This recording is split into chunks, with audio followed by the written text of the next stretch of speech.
Primero, bueno, voy a hacer un mini repaso de la teoría que, bueno, Daniela ya la estuvo haciendo, pero bueno, primero ver toda la teoría y después la aplicación práctica en un ejercicio, diría, de complejidad media. Tampoco quiero abrumar con tantos números, así que, bueno, intentamos ver toda la teoría aplicada a la práctica, a un caso práctico. Bueno, el impuesto sobre los ingresos brutos, el objeto del impuesto, digamos, son todos los ingresos brutos que implican el ejercicio habitual, a título oneroso, dentro del territorio provincial y cualquier actividad de comercio, industria, profesión, oficio, negocio, etc. Bien. Y yendo al convenio multilateral, que es lo más complicado y el tema que vamos a ver hoy, las características, digamos, que ya seguramente todos lo sabemos, pero nunca está de más repasarlas, es que, bueno, en primer lugar, las actividades tienen que ser ejercidas por un mismo contribuyente, pero tiene que involucrar más de una jurisdicción.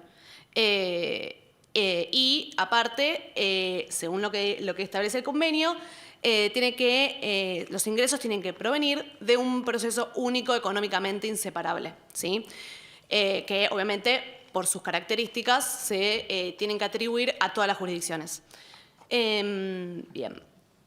Puede ser, por ejemplo, acá hay varios ejemplos, la industrialización en una o varias jurisdicciones y la comercialización en otra, o la industrialización y la comercialización en una y la dirección y administración en otra. Bueno, distintas alternativas de desarrollo de actividad en más de una jurisdicción, porque eso es el convenio multilateral. Ni hace falta aclarar que obviamente si un contribuyente tiene actividad en una sola jurisdicción, es un contribuyente local y no aplica el convenio. Siempre tiene que haber mínimo 2 o más, ¿sí? Y, bueno, el convenio multilateral establece distintos regímenes. Está el régimen general, que es del artículo 2, para el cual es necesario determinar coeficientes unificados para distribuir las bases entre todas las jurisdicciones donde el contribuyente tiene actividad.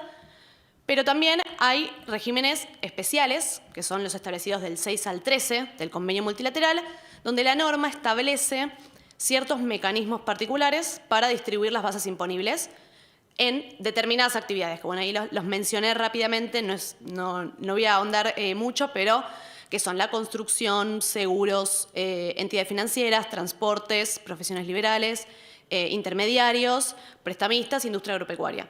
Lo que acá hice mención en una resolución bastante reciente, que es la de la Comisión Arbitral, que es la 4 del 2021, que hace referencia a la intermediación de servicios. Porque el artículo 11 del convenio multilateral, como bien sabemos, establece el régimen especial para intermediación. Pero esta resolución lo que fue a aclarar es que este régimen especial no aplicaría a intermediación de servicios. Aplicaría solamente a cuando vendo por cuenta y orden de un tercero, pero venta de bienes.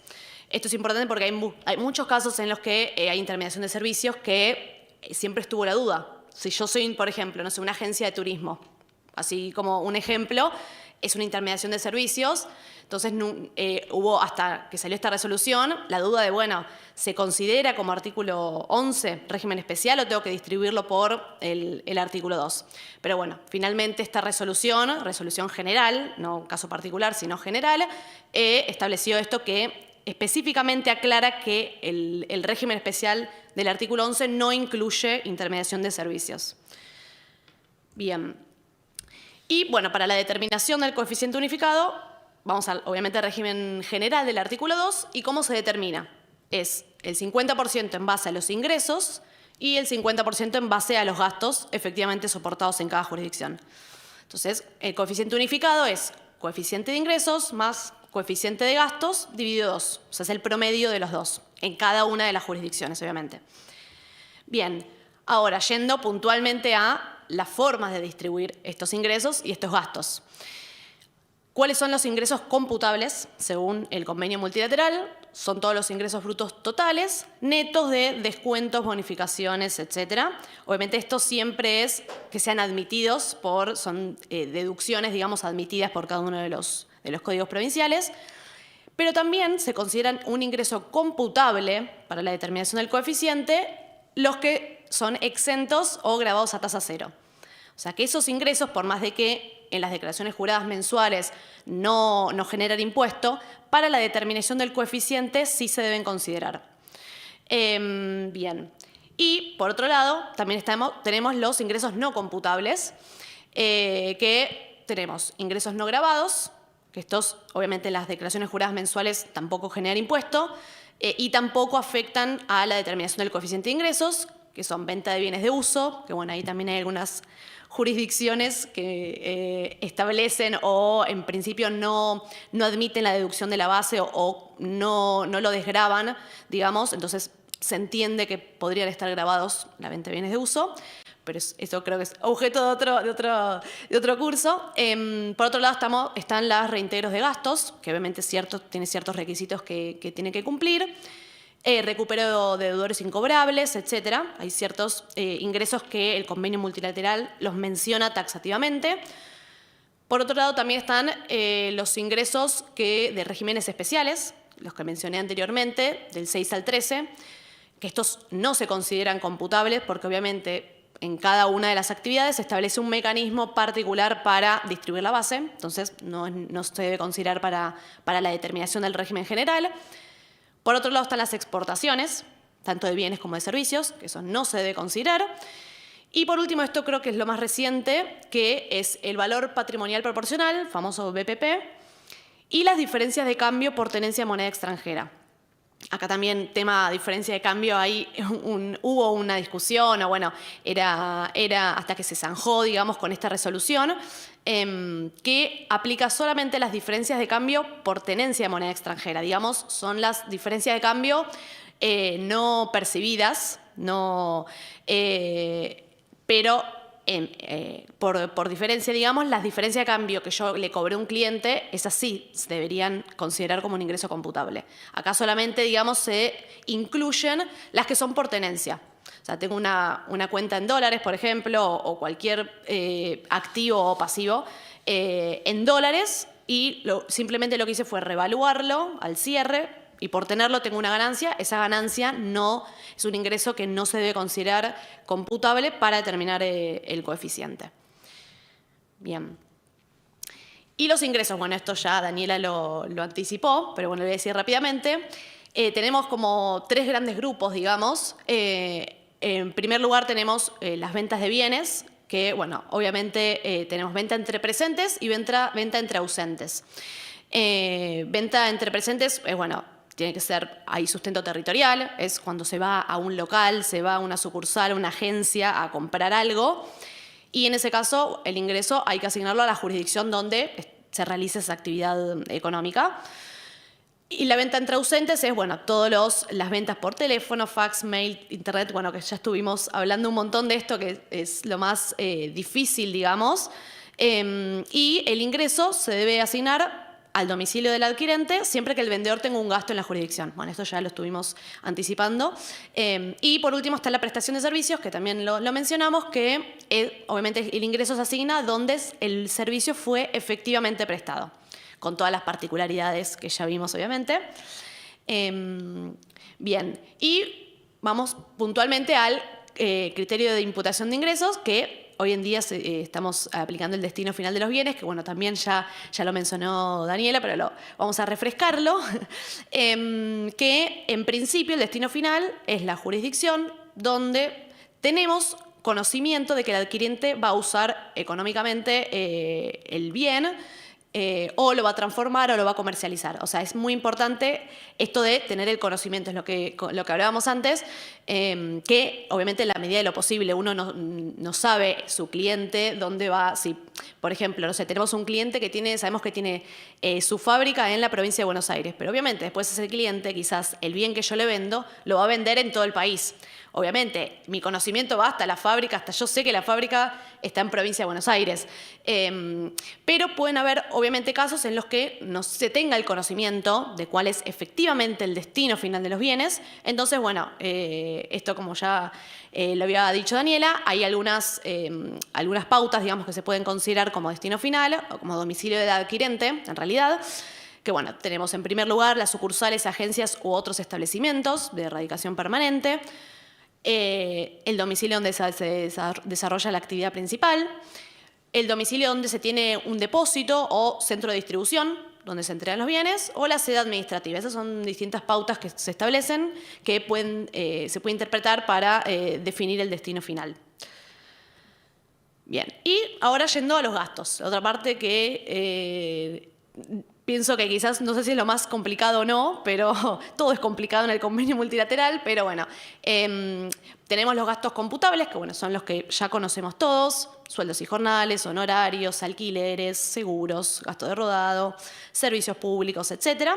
Y el convenio también establece ciertos gastos que no son computables para la determinación, que tenemos en primer lugar el costo de la mercadería vendida y de la materia prima. Por otro lado, también el costo de obras y servicios contratados para la comercialización, los gastos de publicidad y promoción, todos los impuestos provinciales, nacionales, municipales, que incluye tasas, contribuciones, derechos, etc. Los intereses perdidos, obviamente estoy siempre hablando de gastos, así que son intereses perdidos. Todos los gastos vinculados a exportaciones o ingresos de regímenes especiales, o sea, todos los gastos relacionados directamente con ingresos no computables, también serán no computables. Y después, bueno, tenemos un caso especial de los honorarios y sueldos de directores, síndicos y socios de sociedades que tienen un tope. No es que son todos no computables, sino que tienen el tope del 1% de la utilidad contable del balance comercial. Y bueno, por último también están las amortizaciones de bienes intangibles, como valor llave, marcas, etcétera, que eso está también vinculado con el impuesto a las ganancias en algún punto.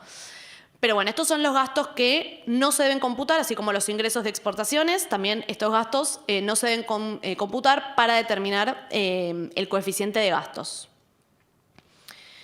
Y bueno, ¿cómo asignamos los gastos? En principio, de regla general, tenemos que se tiene que asignar a la jurisdicción donde efectivamente se soportó ese gasto, ¿sí? Y obviamente que esto es cuando se tiene una relación directa con la actividad que se desarrolla en esa jurisdicción. Pero también el convenio, que ya lo mencionamos también, establece lo que se llaman gastos sin certeza, que se tiene que hacer. En principio, lo primero que hay que hacer es hacer una estimación razonable, obviamente, y siempre tener la estimación esta tiene que tener el sustento o la documentación de respaldo que diga, bueno, para mi actividad en mi caso específico, esta es la estimación, la mejor estimación que puedo hacer. O la otra alternativa es cuando son de escasa significación, que es en función a la distribución de los demás gastos. Que bueno, la norma establece cuándo son de escasa significación, que es cuando en su conjunto son menores al 10% de los gastos computables e individualmente son menores al 20%. Entonces es la pauta que establece que se pueden considerar a los gastos como de escasa significación. Siempre, obviamente, el mejor de los mundos sería hacer una estimación razonable, pero bueno, hay veces que no es posible, así que existe esta posibilidad de considerarlos como escasa significación. Bien, y acá traje algunos casos especiales de asignación, de criterios de asignación de gastos. En primer lugar tenemos transportes y fletes que se deben asignar en partes iguales entre la jurisdicción de origen y la jurisdicción de destino de cada operación. O sea, sería 50 y 50. 50% origen, 50% destino. Y esto habría que ver cada uno de los viajes y cada uno de los fletes, que a veces, obviamente, es muy tedioso, pero bueno, esto es lo que se debería hacer. Por otro lado, tenemos las amortizaciones, que, bueno, en primer lugar, hay que considerar las impositivas, o sea, las amortizaciones impositivas de la declaración jurada del impuesto a las ganancias. Y el lugar de asignación es donde se usa o están ubicados los bienes amortizados. Ese es el criterio que se debería aplicar, pero siempre sobre las impositivas. Por otro lado están los gastos bancarios, que bueno, estos son criterios, hay algunos que son criterios razonables, digamos, no es que están establecidos en ninguna norma, pero es los usos y costumbres y también es la razonabilidad. Los gastos bancarios, que bueno, donde está radicada la cuenta bancaria, es un criterio que es razonable. Y por ejemplo también los alquileres y seguros, que se pueden asignar a la jurisdicción donde está ubicado el bien que estoy alquilando o asegurando. Eso también es razonable, digamos.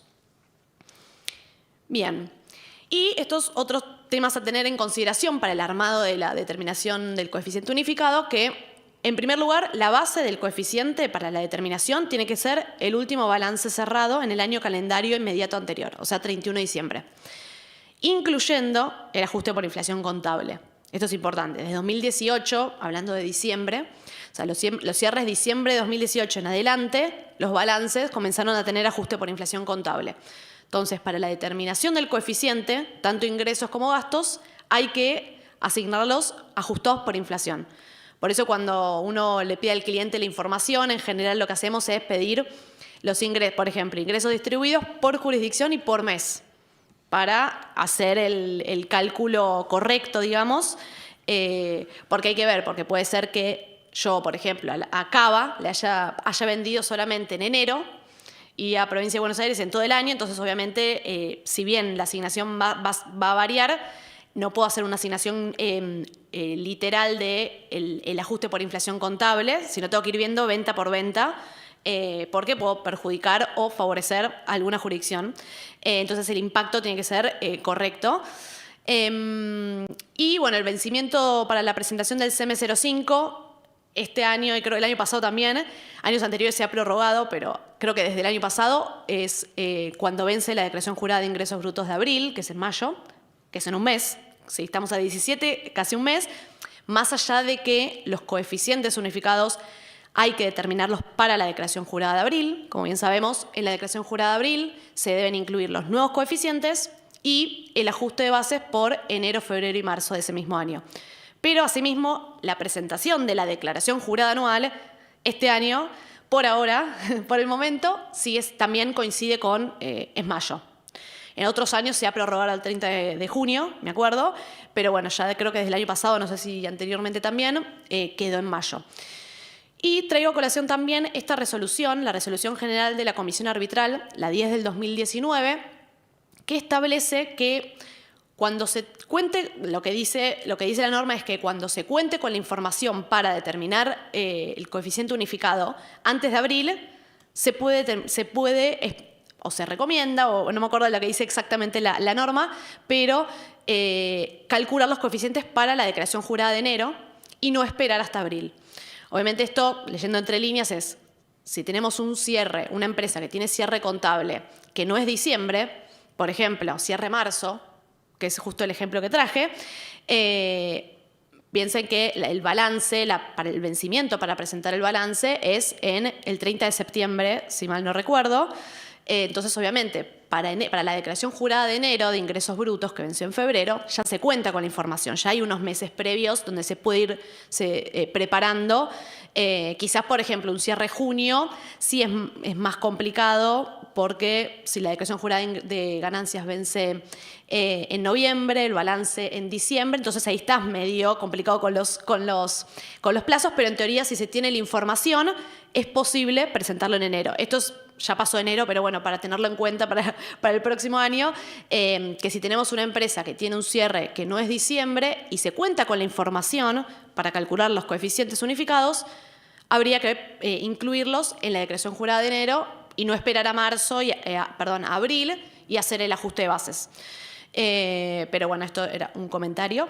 Y bueno, ahora sí, nos metemos en el ejercicio práctico que, bueno, lo que traje es una empresa que cerró su ejercicio comercial el 31 de marzo del 2022. Entonces, hay que determinar los coeficientes para el año 2023. O sea, es el CM05 2022, pero aplicables para el 2023.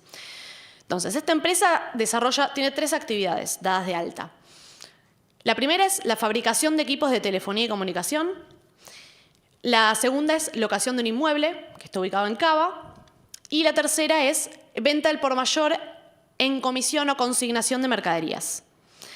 Y ahí tenemos los montos de los ingresos del periodo fiscal cerrado el 31 de marzo de 2022, que son 56 millones para fabricación, 4.300.000 para locación de inmuebles y 23 millones para venta al por mayor en comisión. O sea, esta es la actividad de intermediación, digamos. Y las jurisdicciones que tiene dadas de alta, puse 3 nada más porque si no iba a ser un lío. Entonces, para ser más sencillo, es Ciudad Autónoma de Buenos Aires, la provincia de Buenos Aires y Córdoba. Bien, entonces, Acá tenemos el estado de resultados, no sé si se ve bien, creo que sí. Tenemos el estado de resultados, ahí lo que voy a mostrar es la información y después cómo con esa información la volcamos para determinar el coeficiente. Entonces, en el estado de resultados tenemos ventas por 79 millones, el costo de mercadería vendida por 35 millones casi, y tenemos un resultado bruto de 44 millones. Después tenemos gastos de administración, comerciales, por 3 millones y 4 millones, resultados financieros por 2 millones y otros ingresos y egresos por 5 millones. Entonces llegamos a una ganancia del ejercicio antes del impuesto a las ganancias de 44 millones, le restamos el impuesto a las ganancias y resultado del ejercicio 41 millones 200. ¿Sí? Bien. Ahora tenemos el anexo de gastos. Acá, bueno, hay mucha información que después vamos a ir volcando, pero tenemos el anexo de gastos que en general está distribuido así en un balance. Tenemos gastos de producción, de administración y de comercialización, y cada uno de esos, cada gasto está distribuido, hay algunos que no, en cada uno de los rubros, digamos. Tenemos sueldos y jornales, fletes, impuestos, tasas y contribuciones, honorarios de terceros, seguros, amortizaciones de bienes de uso, gastos de oficina, gastos de publicidad, servicios públicos y gastos bancarios. Y llegamos a un total de 8.909.000. ¿Sí? Como anexo también tenemos el detalle de los resultados financieros, que tenemos intereses ganados, diferencias de cambio positivas y negativas, intereses perdidos y el RECPAM, que es el ajuste por inflación contable. Todo eso conforma el resultado, los resultados financieros que vimos antes en el balance, en el estado de resultado. Por otro lado tenemos los otros ingresos y egresos, que ahí adentro están incluidas las ventas por los ingresos de locación del inmueble, que he mencionado antes, y un recupero de la previsión para deudores incobrables. Y por otro lado tenemos el anexo de costo de mercadería vendida, que en este caso se determina el costo de ventas por la existencia al inicio, más compras, más gasto de producción y menos existencias al cierre. ¿Sí? Ahí llegamos a los 35 millones. ¿Por qué traigo esto? Porque en los casos en los que se determina el costo de esta manera, si bien pueden ver que hay una línea perdón, que dice gastos de producción, los gastos de producción están incluidos dentro del anexo de gastos y son una parte de todos los gastos que se deben distribuir. Entonces, para determinar el costo de mercadería vendida realmente no computable, no hay que considerar estos gastos de producción porque se distribuyen de acuerdo a si es sueldo, honorarios, etc. Bien, y otros datos. Otros datos tenemos. El inmueble que alquilan está ubicado en Cava y allí están los vendedores. ¿Qué quiere decir? Si en el anexo de gastos hay una línea que es alquileres.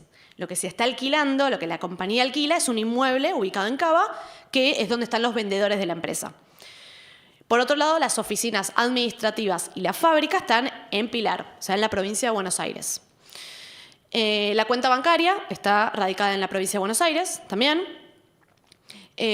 Los bienes de uso, hay amortización de bienes de uso, están en la fábrica, o sea, en la provincia de Buenos Aires, y en la amortización de impositiva de la declaración jurada del impuesto a las ganancias fue de 300.000 pesos. Por otro lado, los fletes, todos los fletes tienen su origen en la fábrica y el destino en Cava. Esto es para simplificar, porque si me iba a poner un detalle de todos los fletes, terminamos pasado mañana. Obviamente esto considerando que quizás la empresa se hace cargo del flete hasta, por ejemplo, hasta Cava, hasta un depósito en Cava, por ejemplo, y luego cada uno de los clientes se lleva de ahí el flete a sus destinos. O no, entonces para la compañía el flete que se hace cargo es el destino en Cava. Por otro lado tenemos los honorarios de terceros, que fueron todos prestados, son por servicios prestados en Córdoba.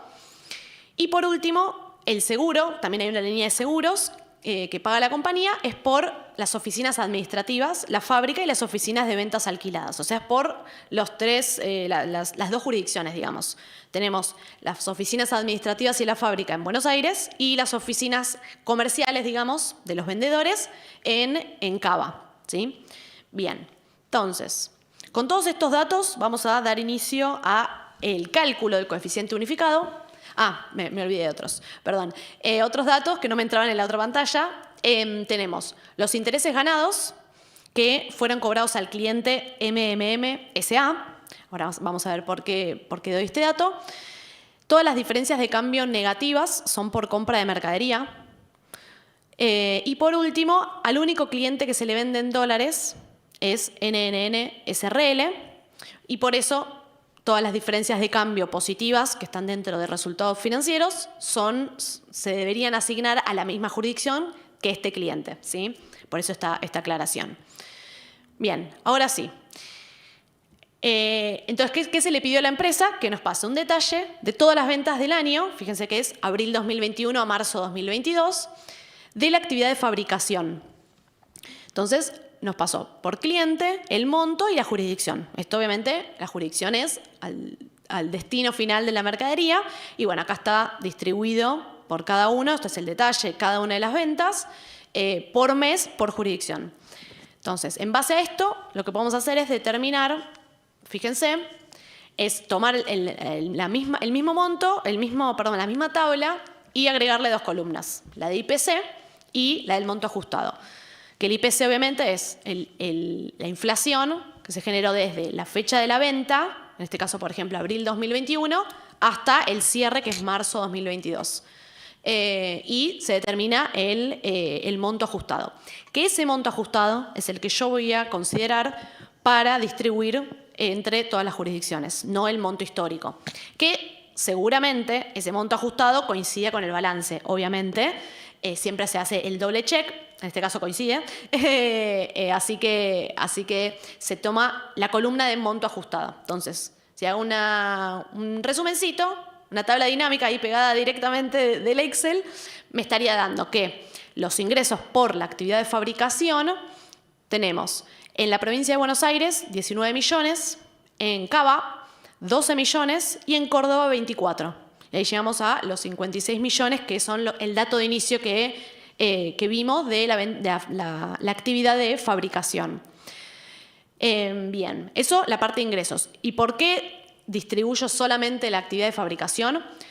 Tenemos actividad de fabricación, la locación de inmuebles, que locación de inmuebles ya tenemos el dato de que el inmueble está ubicado en Cava, entonces no es necesario pedir la apertura de todas las facturas, porque sabemos que se alquiló, el inmueble está en Cava, entonces la jurisdicción donde se debe asignar ese ingreso es Cava. Entonces, cuando veamos bien la determinación del coeficiente final, ya vamos a ver que se está por actividad y esa actividad va a estar el 100% ajustado por inflación, obviamente, en Cava. Y la tercera actividad es la de intermediación. Y como bien sabemos, la intermediación va por régimen especial del artículo 11, entonces no se debe computar para la determinación del coeficiente. Entonces tampoco le pedimos la asignación de esta actividad de venta al por mayor en comisión, porque no sirve para la determinación del coeficiente. Obviamente que se informa, obviamente que se tiene que considerar, pero no se distribuye. Entonces, cuando veamos la determinación, se va a ver como no computable. Digamos, el total ajustado por inflación, no computable para determinar el coeficiente de ingresos. Bien. Como bien vemos, acá tenemos la determinación del coeficiente de ingresos. Tenemos, por un lado, están las ventas según el balance, que tenemos la actividad de fabricación, y la de venta al por mayor en comisión, que es la de intermediación.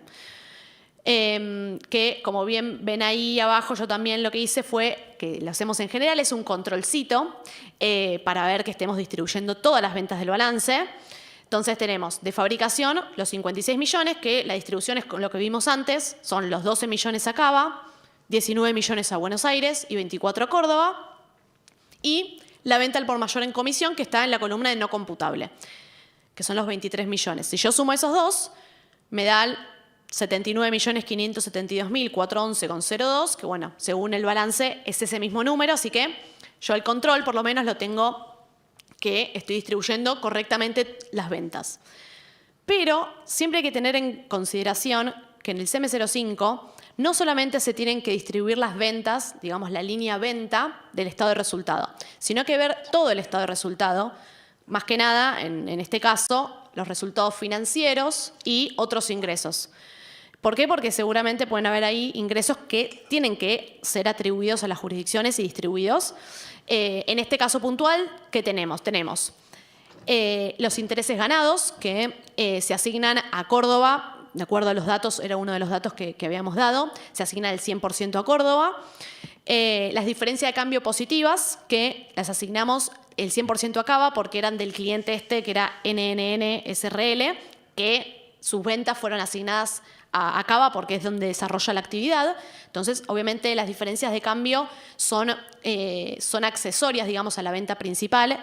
Lo mismo pasa para intereses ganados en general, que son accesorios a la actividad principal. Puede haber casos que no, digo, en este caso que correspondían a eso. Entonces, la diferencia de cambio, ese es el criterio que se utiliza. Por otro lado, tenemos los ingresos por locación de inmueble, que se asignan a Cava, como bien les dije antes, porque el inmueble está ubicado en esa provincia. Y por último, tenemos el recupero por previsión de deudores incobrables, que eso es un ingreso no computable. Entonces, está en la columna de no computable. Ahí termina la parte de ingresos, digamos, que tenemos a Cava una partecita de fabricación, las diferencias de cambio positivas por este cliente puntual y los ingresos por locaciones de inmueble que está ubicado en Cava. En la provincia de Buenos Aires tenemos la partecita de fabricación asignado a la provincia y en Córdoba tenemos la parte de fabricación también y los ingresos ganados, que son a un cliente también particular que está radicado en Córdoba. Entonces llegamos al total, por jurisdicción tenemos 24 millones para Cava, 19 millones para Buenos Aires y 24.100.000 para Córdoba. Y de esta manera llegamos al coeficiente de ingresos, que sería un 36% Cava, 28% Buenos Aires y 35% Córdoba. Y obviamente la suma llegamos a 1, que eso siempre es lo más importante. Y para determinar, bueno, esto 36, 28 y 35%, se hace el total de cada jurisdicción dividido el total computable, que son los 67.900. Y bueno, ahí termina la parte de ingresos. Entonces, ahora pasamos a la parte de gastos. Que la parte de gastos hacemos algo parecido. Primero distribuimos todo el anexo de gastos y después los demás gastos que están incluidos dentro del estado de resultado y que no forma parte del anexo de gastos. Entonces, tenemos en primer lugar sueldos y jornales. Sueldos y jornales, lo que hicimos fue distribuir o asignar a Cava todos los empleados que son clasificados, digamos, los sueldos que son clasificados como gastos de comercialización, porque como bien recuerdan, habíamos comentado que se alquilaban las oficinas de Cava donde estaban los vendedores. Entonces, se entiende que los vendedores están radicados en Cava, entonces sus sueldos se asignan a la Ciudad Autónoma de Buenos Aires. En cambio, los gastos, los sueldos que son considerados como gastos de producción y gastos de administración, como la fábrica y la administración están en la provincia de Buenos Aires, en las oficinas en Pilar, entonces esa partecita se asignan a Buenos Aires. Bueno, fletes, como habíamos dicho, todos los fletes en este ejercicio y en este ejemplo tienen su origen en la fábrica y su destino en la fábrica de la provincia y su destino en Cava, entonces, como ven bien, es 50 y 50, 350 Cava, 350 Buenos Aires. Los impuestos, tasas y contribuciones son un gasto no computable, así que no se consideran para la determinación del coeficiente, entonces van en la columna de no computable. Honorarios de terceros, que bueno, esto fue un dato que fueron servicios prestados por terceros en Córdoba, entonces se asignan a Córdoba. Por otro lado tenemos seguros, que los seguros pasa algo parecido a los sueldos, porque lo que se aseguran son los dos inmuebles donde se desarrolla actividad, que son las oficinas comerciales en capital, que se alquilan, pero igual se tiene que pagar un seguro, y las oficinas, la fábrica y las oficinas administrativas en la provincia. Entonces, en función al anexo de gastos, la columna, digamos, de gastos de comercialización se asigna a Cava y la suma de gastos de producción y de administración se suma a la provincia de Buenos Aires. Por otro lado tenemos, bueno, la amortización de bienes de uso que estaban en la fábrica, así que se asignan a la provincia de Buenos Aires y como bien se fijan, el total del anexo de gastos es 460.000, pero lo que asignamos a la provincia de Buenos Aires es 300.000. ¿Por qué? Porque es la amortización impositiva, ¿sí? Entonces, obviamente, por diferencia, los 160.000 de diferencia se consideran no computables. Bien, después tenemos, bueno, gastos de oficina que están también repartidos en función a si es las oficinas comerciales o las oficinas administrativas y la fábrica. En el anexo de gastos entiendo que en fábrica no hay, en gastos de producción quiero decir no hay, solamente en la columna de gastos de administración, entonces la partecita de gastos de administración va a la provincia de Buenos Aires y la partecita de gastos de comercialización acá va. Por otro lado, bueno, gastos de publicidad, que es no computable, es otro gasto no computable. Los servicios públicos, que bueno, lo mismo criterio que sueldos, mismo criterio que seguros, es la partecita que corresponde a gastos de comercialización, va acá, y la partecita que corresponde a producción y a administración, va a la provincia de Buenos Aires. Y por último, gastos bancarios, que como la cuenta está radicada en la provincia de Buenos Aires, no, es razonable asignarlo a esa jurisdicción. Entonces ahí llegamos a un subtotal 1, digamos que es el subtotal del anexo de gastos, pero como bien dije antes, hay otros gastos del estado de resultado que no forman parte del anexo de gastos, pero hay que considerarlos, que en su mayoría, en este ejemplo por lo menos, son no computables, pero igualmente se recomienda siempre informarlos o considerarlos. Y tenemos todos los que están incluidos dentro de gastos financieros y otros ingresos y egresos. Tenemos, en primer lugar, el RECPAM, que es el ajuste por inflación contable, que obviamente es no computable. Tenemos los intereses perdidos, que también es no computable. Justo en este caso son todos no computables, pero bueno. Intereses perdidos son no computables. Las diferencias de cambio negativas, como son por compra de mercadería, se entiende que forma parte del costo de materia prima o de mercadería, entonces se consideran no computables también. Si esta diferencia de cambio fuera por un proveedor o por un servicio que se presta en determinado y no forma parte del costo de materia prima o de materiales, ahí sí habría que distribuirlo. Por otro lado, también tenemos el impuesto a las ganancias, que es la línea del estado de resultados, que obviamente al ser un impuesto no se considera computable. Y por último tenemos el costo de mercadería vendida, que el costo de mercadería vendida, como bien vimos, si se fijan, no coincide exacto con el del estado de resultado. ¿Por qué? Porque ahí no se debe considerar la línea de gastos de producción, porque los gastos de producción se distribuyeron entre sueldos, honorarios, todo lo que mencionamos antes, como formando parte, digamos, del anexo de gastos. Entonces, para determinar cuál es el costo de mercadería real puro, digamos, sin ningún servicio, sin ningún... porque a veces se hace atribución de algunos servicios o gastos en el costo, que en este caso solamente tiene que ser el costo puro, digamos, de mercadería. Entonces, a los 34.995.000 de costo hay que restarle el 1.895.000 de gastos de producción. Entonces, ahí llegamos a los 33.100.000 de costo de mercadería vendida. No computable, ¿no? Obviamente. Entonces, bueno, tenemos el subtotal 2 y los totales de gastos. Y ahí hacemos lo mismo para determinar el coeficiente de gastos.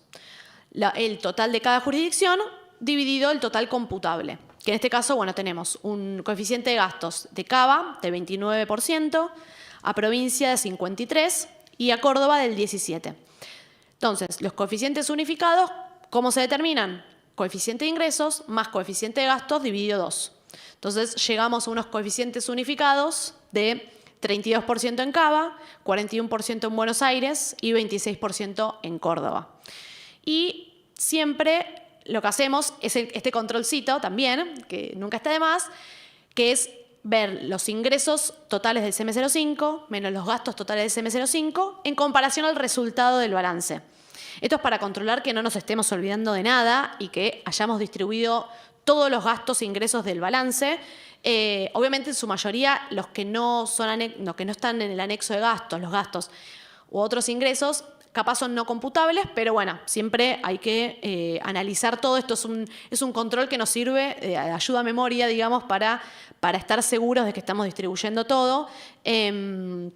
Y entiendo que eso fue todo el ejercicio. Intenté hacerlo corto, no tan complicado, porque si no, una cantidad de números.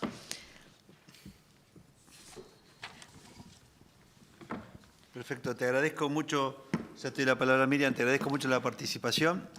Simplemente quería hacer un comentario en esa exposición excelente, muy clara, y creo que nos va a servir a todos como guía para enfrentar en los próximos días lo que hay que requerir al cliente, bien, la información que hay que requerir, el tema de que esté ajustado por inflación, la exposición correcta, el balance, claro está, un poco hacer referencia a que hay una disposición que no te obliga, pero te da la posibilidad de que no hagas ajuste y que ya puedas aplicar los coeficientes a partir de enero mismo, bien, dependiendo del cierre. Quería hacerte un pequeño comentario que vos bien con sutileza lo dijiste, pero quiero darle una vuelta a tu sutileza, que tiene que ver con los gastos bancarios, bien. Y la contadora hizo referencia a que se debería atribuir los gastos bancarios al domicilio donde tengo radicada la cuenta, bien.